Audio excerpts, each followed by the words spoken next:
So in a cylindrical coordinate system, 3 coordinate system, rho, phi and z, and rho represent the radius of the cylinder, whereas the phi represent the azimuth angle.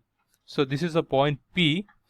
If you project this point P, this is in a XYZ plane. If you project this the point P, it is on the surface of the cylinder. If you project this point on the XY plane, so if you connect this point to the origin, the center of the coordinates, there is an angle is made with respect to the x-axis. That angle is phi, which is called the azimuth angle. It is just like a polar coordinate system. So where we represent just like r and theta. So xy coordinate system we can represent as just like r and theta. So this part, the bottom part, is just like a polar coordinate system. And just to know about the height, look at the point intersect with the z-axis. If you if you connect a line from here to there, we can see that from point P to the z-axis, we can see that there is a height. So this height represents the z. So these are the three the coordinates by which we can represent a point on a cylindrical plane. Now we are looking into that how to convert that cylindrical coordinate system, that is rho, phi and z, to a Cartesian coordinate system, that is x, y and z. Now let us see the conversion process. So I am taking only one plane, that is xy plane.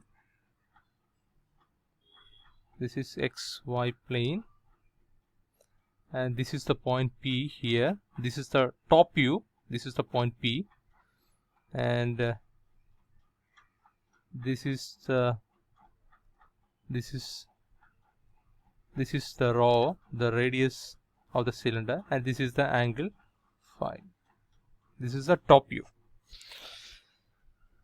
Now see this. If you project this point to here and project this point to the x and y axis, so what is x? X equal to rho cos phi. Similarly, y equal to rho sin phi. That means we converted these coordinate system to xy coordinate system. Now the last point is z. So z represent the height of this point from the origin. So z remains z in the Cartesian coordinate system.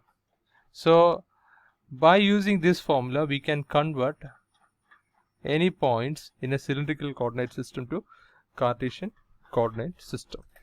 So x equal to rho cos phi and y equal to rho sin phi and z equal to z. Now let us see that how to convert this the cylindrical system, the Cartesian to cylindric, in the reverse. If you do the reverse of this, what is x square plus y square?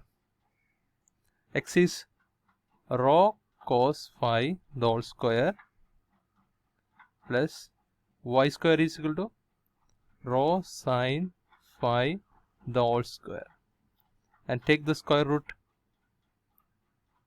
and here you can take out rho square, and when the rho come out from the square root, it become rho.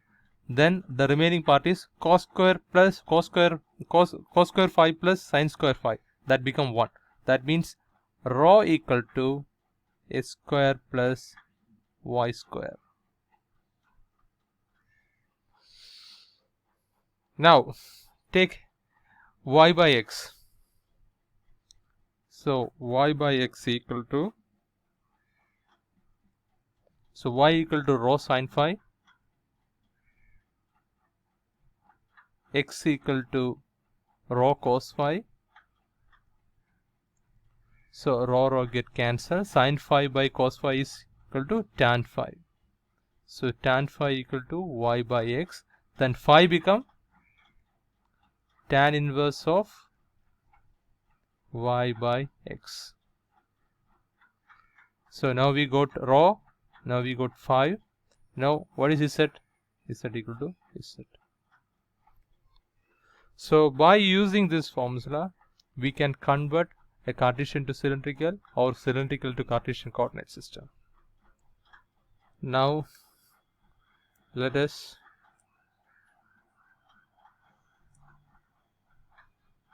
so this is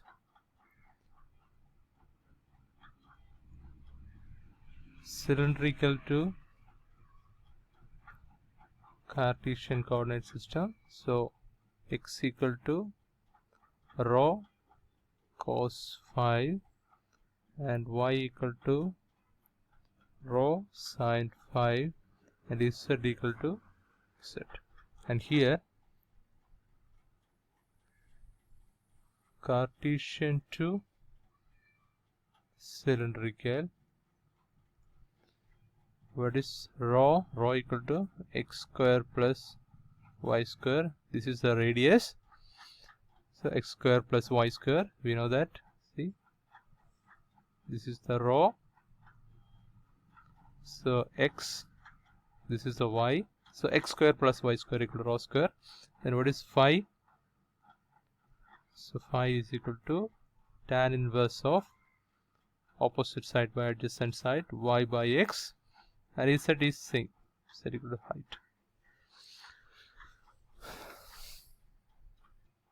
Now x, y and z are the Cartesian coordinate system. Here the similar coordinate system in using cylindrical method is rho, phi and z. This rho represent the radius of the cylinder and phi represent the azimuth angle and z represent the height.